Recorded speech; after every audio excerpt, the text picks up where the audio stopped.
Hi, Eric Salgado here with appro.com, and right now I want to demonstrate the proper way of doing a pull-up. You see, I actually get a lot of questions about how to train the back.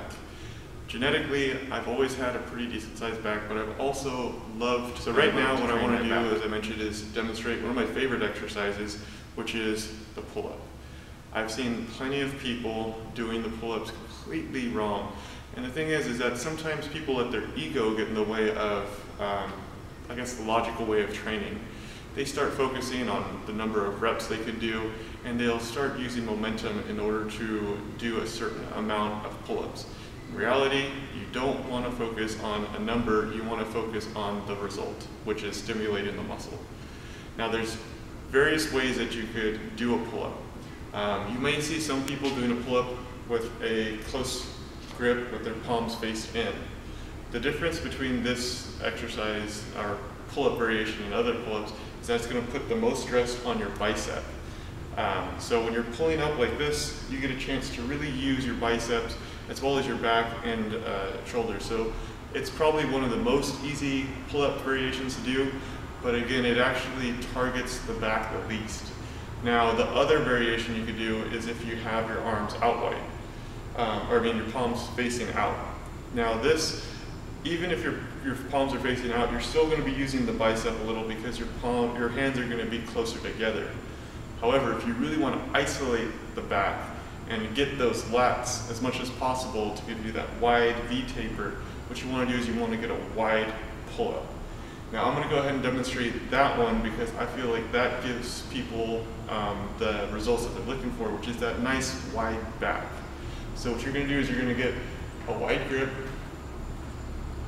not using any momentum at all. You're going to pull yourself up until your elbows are about at a 90-degree angle. So I'm going to pull up, stop about right here, go all the way down until I'm in the stretch position, not using any momentum. I pull back up and then down, up, down. Now as I'm doing this exercise, I could really feel my lats getting blunt of the stress. My biceps aren't being used nearly at all, and my arms are really just hooks holding on to the bar. So all of the stress and all of the pressure that I'm putting to pull myself up is coming from my lats. You do a couple of those, you should be able to get a really good pump going on in your back. You'll start walking around with your arms out because your lats will get so engulfed with blood. But like I said, that kind of gives you, I think, the results that most people are looking for. What people do wrong, and I see this all the time, is they'll grab onto the bar and they'll start swinging their body up just so that they could get up. Again, they'll swing their legs up just to get themselves up. Now, you're using momentum here, which means that you're not contracting or really stimulating the muscle properly. And not only that, but if you're swinging, then you're jerking your own body weight around. It's only a matter of time before you end up probably pulling something out of its place or socket. So I highly would not recommend that you jerk your weight around. If you can't do a pull-up properly, use some assistance. One thing I tell my clients to do, if they're trying to build up their strength with pull-up, they could use those machines that help them lift themselves up and then just slowly lower themselves back down. Get some assistance to help you get back up and then slowly go back down.